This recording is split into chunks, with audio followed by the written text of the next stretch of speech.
세 번째, 여러분들이 부르심을 받았다면 여러분들이 버려야 될 것이 있습니다. 버려야 될 것.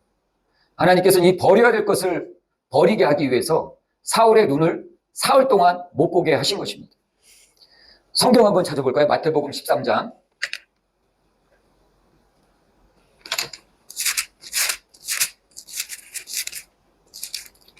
마태복음 13장 13절은 이렇게 얘기하고 있습니다. 그러므로 내가 그들에게 비유로 말하는 것은 그들이 보아도 보지 못하며 들어도 듣지 못하며 깨닫지 못함이라.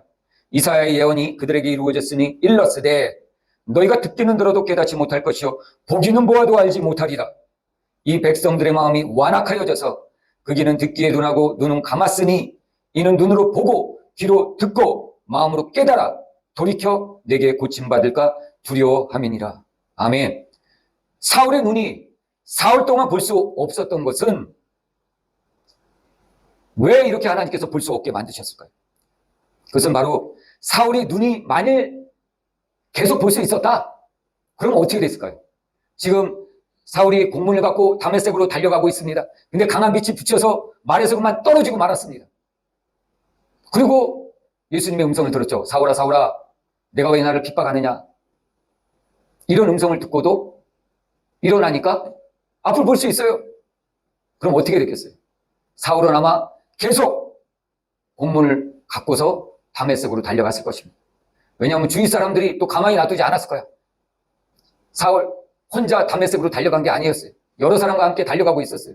그들이 함께 모의를 하고 있었어요. 예수 전한 자를 잡아서 감옥에 가두려고. 그렇게 가다가 만일 그가 말에서 떨어졌음에도 불구하고 계속 보았다. 아마 사람들이 얘기했을 거예요. 사울 정신 차려, 얼른 가자. 그리고 사울도 생각하기를 내가 뭐 잘못 봤겠지 이렇게 생각할 수가 있었을 것이죠. 근데 하나님께서는 사울의 눈을 완전히 사흘 동안 못 보게 하셨어요. 사울은 사흘 못 볼지 일주일 못 볼지 평생 못 볼지도 모르는 상황 가운데 지금 있는 것이죠. 그러면 사울은 어떻게 했습니까? 마음이 무너지는 것입니다. 멀쩡히 앞을 볼 수 있는 사람이 이제 앞을 볼 수 없다? 하나님께서 이렇게 앞을 못 보게 만든 것은 사울의 눈은 여태까지 세상을 보는 눈이었어요. 사울의 귀는 여태까지 세상의 소리를 듣는 귀였어요. 사울의 마음은 여태까지 세상의 모든 논리들을 판단하고 분별하는 마음이었어요. 하나님께서 이 모든 것들을 다 버리라는 것입니다. 영적인 것을 볼 줄 모르고 세상적인 것만 보는 눈 버려라. 영적인 것을 볼 줄 모르고 세상적인 소리만 듣는 귀 버려라. 영적인 것을 분별 못하고 세상적인 것만 분별하는 세상의 논리만을 분별하는 마음 버려라. 버리라고 하나님께서는 사흘 동안 사울의 눈을 가리신 것입니다.